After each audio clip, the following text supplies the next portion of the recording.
I've been riding trials for 30 years now, and I've only actually been riding mountain bikes for about 3 years. For much of my adult life, I don't actually own a mountain bike, which seems a bit crazy to think about now.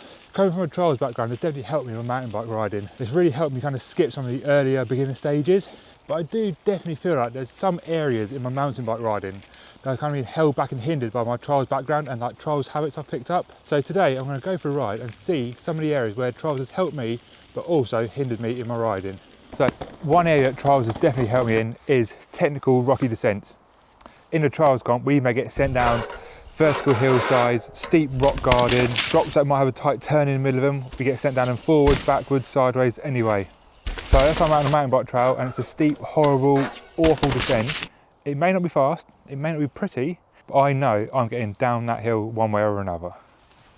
So an area that I still really struggle with, although I am getting a bit better at it, is fast corners and berms. I spent my whole life trying to be as precise and accurate as possible, being really in control of the bike. So going fast into a corner, allowing it to slide a bit, especially when it's going gravel or mud, and then go high up into a berm and just trust that the speed and my momentum's going to stick me to that corner. It's still a bit tricky to get over.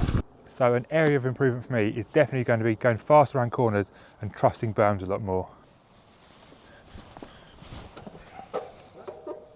Now, this may seem like a really obvious choice, a bit of a cheater choice for me, but something that's massively helped me in my riding is track stands. It's really helped me out on the trails, especially brand new trails, where I come across maybe a drop or a section I'm not sure about. It's meant I can go slow, track stand, assess the situation a bit better, plan my route without panicking. So being able to take a few moments, track stand, has really got me out of a lot of trouble. So a skill that trials has taught me, I've just thought of after seeing some guys attack this rocky hill and needing a bit of a run up from it, is in trials a lot of times we don't have run ups. So we have to learn how to generate power and generate our momentum from a very short distance. It doesn't come up that much on the trails, but when it does, it's really helpful. It means I don't have to worry about looping back around, finding a nice run up. I know how to generate speed from the bottom, keeping momentum going over rocks or up a hillside. Yeah, it's very handy, and a few times it does come out. There's not many examples of jumps here at Bedgebury, which is very lucky for me because I am awful at them. Now, I don't know if that's a trials thing or just a me thing, probably just a me thing actually, but jumps, never been confident on them.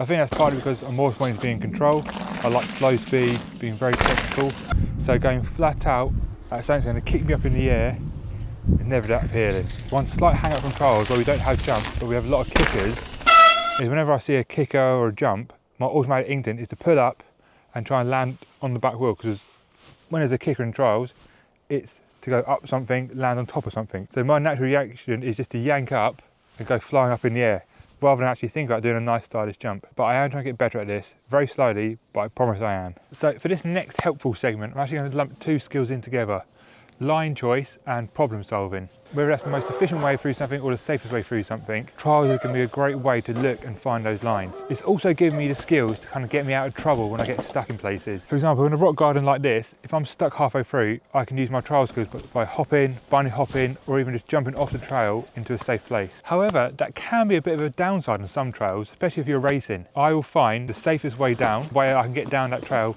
10 out of 10 times. However, that might be quite slow. Whereas another rider might go flat out through it, crash a few times, but learn on the job. They've already got that speed. So the one time they do get down it, they're going to be 10 times faster than me. So I kind of need to learn to switch my brain off a little bit, go a bit faster and trust the bike a bit more through the more technical, rougher trails. So I think on that side of things, trials is 50-50 help and hindrance there.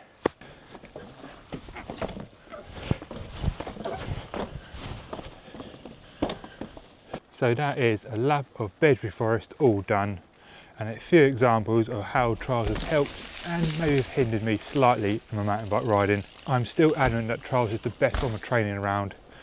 It's the best thing for building up an amazing base skill set and learning some advanced skills as well. It will help you in any form of cycling, whether it's mountain biking, cross, even road, those skills can still be applied. It's just after 30 years of solely trials, my brain needs to make a few adjustments sometimes.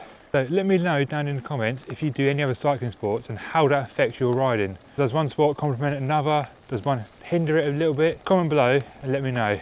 Hope you enjoyed today's video, and I'll see you next time.